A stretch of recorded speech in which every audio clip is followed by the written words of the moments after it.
Oke, halo teman-teman semua, salam sepak bola. Balik lagi di F9 Football. Dan semoga teman-teman dalam keadaan sehat dan semangat dalam menjalani hari Rabu ini. Karena weekend masih ada 2 hari lagi, ya kan, kita mesti semangat. Buat yang lagi kuliah, ngantor, kerja, sekolah, tetap semangat ya. Ngajar mungkin, aktivitasnya semangat. Oke, tanpa berlama-lama lagi, langsung aja gue ucapkan selamat buat timnas Portugal, ya, dan juga buat fans Portugal ataupun Cristiano Ronaldo. Karena kita semua akan melihat kembali pertarungan antara Ronaldo ya di FIFA World Cup 2022 tahun ini di Qatar, ya kan? Jadi Piala Dunia kelimanya Ronaldo dan akan bertemu dengan Messi juga karena Messi adalah uh, rival abadinya yang juga lolos ke Piala Dunia Qatar 2022 ini bersama Argentina yang finish di peringkat 2 ya. Tapi kita bahas hasil Portugal lawan Makedonia dulu, oke? Lu bisa lihat gambarnya ya kan, betapa berjuangnya Portugal untuk memenangkan playoff ini setelah mereka sempat dicurangi pada saat ya insiden yang nggak ada VAR yang Ronaldo ngelempar ban kapten waktu itu ya. Cuman ya gue bilang sih memang Portugal layak sih untuk lolos karena memang Italinya juga udah nggak ada. Dan kalau lu bandingkan dengan Turki dengan Makedonia Utara ya pasti semua menjagokan Portugal ya kan. Dan cukup ada faktor keberuntungan juga karena Itali Chiesa-nya nggak ada kan. Tapi kita bahas dulu match semalam antara Portugal. Dari line up mereka main 4-3-3. Nggak terlalu banyak perubahan. Otavio seperti biasa main lagi setelah sebelumnya main bagus. Moutinho kayak biasa di DM ada Bernardo Silva dan Bruno Fernandes. Kalau dari pandangan gue teman-teman ya, Silva ini lebih cocok main di sebelah kanan. Ya, ini pandangan gue. Karena setiap kali gue nonton dia main di City, dia lebih sering cut inside dari kanan gitu. Dari kanan dan memang kadang-kadang tukar-tukaran juga sih. Ada De Bruyne kan dulu kan, di City kan. Cuman kalau dia main di kanan lebih fleksibel. Atau enggak tempatin dia di posisi false nine. Kalau di City kan. Cuman kalau misalkan di Portugal ya mau nggak mau lu mesti depan lu serahin ke Ronaldo. Ya, kalau nggak Joao Felix, kalau nggak si Jota, ya kan. Otomatis si Bernardo terpaksa harus jadi midfielder murni gitu. Dan perlu diingat bahwa si Bruno Fernandes ini cenderung lebih punya andil menyerang lebih banyak ketimbang si Silva gitu. Si Silva ini cenderung bisa, dia adalah sebagai playmaker. Ya, dari pandangan gue ya, dia nggak terlalu banyak maksa untuk melakukan risky passes, ya kan? Seperti Bruno Fernandes dan jarang bikin forward runs atau lari-lari di kotak penalti untuk dapat bola, ya kan? Dan ya Bruno Fernandes berbeda, dia lebih agresif, lebih menyerang gitu. Dan tapi membuktikan si Bruno Fernandes akhirnya mencetak gol pertama setelah Cristiano Ronaldo melihat ada peluang yang bagus untuk ngasih umpan dan Fernandes kasih langsung shooting dan gol 1-0 babak pertama ya kan.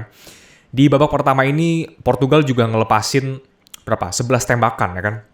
11 tembakan ke gawang yang cukup apa ya istilahnya? 7 tembakan Portugal melepaskan 7 tembakan dan sementara si Makedonia benar-benar yang on target tuh 0, ya kan? Meskipun memang si Portugal yang on target cuma 1 yang menjadi gol ini, cuman at least dia lebih mendominasi lah di babak pertama. Yang gue lihat sih seperti itu ya. Namun di babak kedua, ketika mereka sudah unggul 1-0, mereka lebih berhati-hati. Karena tujuannya kan yang penting menang playoff. 1-0 juga udah cukup gitu kan. Udah bisa lolos dapat tiket untuk ke Qatar tahun ini. Cuman mereka lebih berhati-hati dan ya permainan lebih membosankan gitu kan. Shotsnya ada 4 dan balik lagi gue bilang Makedonia ini belum bisa melawan ya. Dia menang lawan Itali itu dengan Itali melepaskan berapa?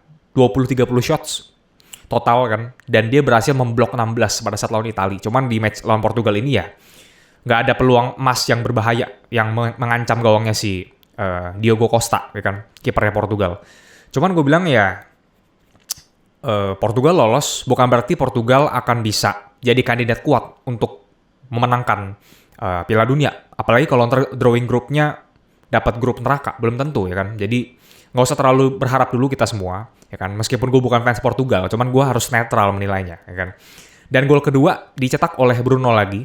Umpannya si Diogo Jota, dia melihat ada peluang emas ya, pemain Liverpool mengumpan kepada pemain MU dan Fernandes langsung mencetak gol dengan sekencang-kencangnya shooting masuk lagi. Bruno Fernandes cetak 2 gol atau doublet pada match kali ini ya. Sudah cukup membawa Portugal pada akhirnya untuk masuk ke Piala Dunia. Oke? Balik lagi kayak yang gue bilang, jangan terlalu berharap dulu fans Portugal, tetap santai aja. Karena ketika tim lu udah sulit masuk ke Piala Dunia, mesti masuk jalur playoff segala, ya kan, finish di group stage di playoffnya juga, di kualifikasinya juga susah setengah mati, dan ya mungkin susah ya untuk bersaing di World Cup. Cuman kita lihat aja, tergantung drawing groupnya. Oke, hasil berbeda didapatkan oleh Mohamed Salah dan timnas Mesir ketika harus kalah lagi lawan Senegal di babak adu penalti setelah skor 1-1. Ini gue nggak nonton pertandingan Senegal-Egypt ini. Cuman ya, sayang sekali ya, Salah di laser mukanya. Dan penaltinya miss. Eduardo Mendy sebagai kiper timnas Senegal nggak perlu menepis karena tendangannya Salah jauh dari target gitu kan. Ya, namanya juga penalti. Bukan cuma masalah pengalaman, tapi juga masalah mental. Dan ada faktor luck, gue akuin. Salah itu seringkali tendang penalti terlalu banyak power. Terlalu powerful di Liverpool ya. Dia sering banget shooting ke kanan. Beberapa kali ke tengah juga, seperti lawan Spurs di final Champions League. Dia lakukan lagi ketika dia penalti shootout lawan Kepa pada saat lawan Chelsea di Carabao Cup terakhir ya kan. Shooting kencang banget. Ancang-ancangnya juga lumayan menambah power. Dan resikonya ya kalau misalkan lu terlalu berlebihan ya akan off target. Apalagi ketika lu main di Senegal lawan Egypt ini kan berarti kan di Afrika kan. Kualitas lapangan menurut gue tetap nggak sebagus Eropa gitu. Jadi belum tentu bisa sesuai dengan yang dilakukan di Liverpool di lapangan Inggris, itu beda. Bola juga anginnya mungkin beda aja ya menurut gue ya. Kayaknya nggak mungkin semua pertandingan FIFA itu selalu lapangannya sesuai, aliran airnya sesuai, penyiramannya sesuai, rumputnya sesuai, belum tentu kan. Ya tapi ya mau gimana gitu kan. Lu nggak lolos. Waktu World Cup 2018 dia membawa Mesir setelah penaltinya menentukan Mesir lolos ke babak group stage FIFA World Cup 2018, tapi 2022 harus mengalah ya. Dan Sadio Mane yang akan masuk dengan timnas Senegal di World Cup 2022 di Qatar tahun ini. Oke, kita lihat ke depannya apa yang akan terjadi karena World Cup-nya juga masih November kalau nggak salah, masih banyak lebih dari setengah tahun lagi ya. Kita sabar aja dan mudah-mudahan tim dukungan teman-teman bisa memberikan performa yang bagus dan bisa menghibur kita para penikmat sepak bola juga. Oke, sekian dulu video kali ini. Thank you buat yang udah nonton teman-teman. Jangan lupa untuk subscribe-nya, boleh, loncengnya kalau boleh ya. Ada konten-konten lain, ada cerita bola, sejarah bola, ataupun FIFA 22, ataupun story-story lainnya. Silakan ditonton, semoga bermanfaat dan menghibur. Oke, akhir kata gue pengen ucapin thank you dan sampai jumpa di video berikutnya. Salam sepak bola, bye-bye.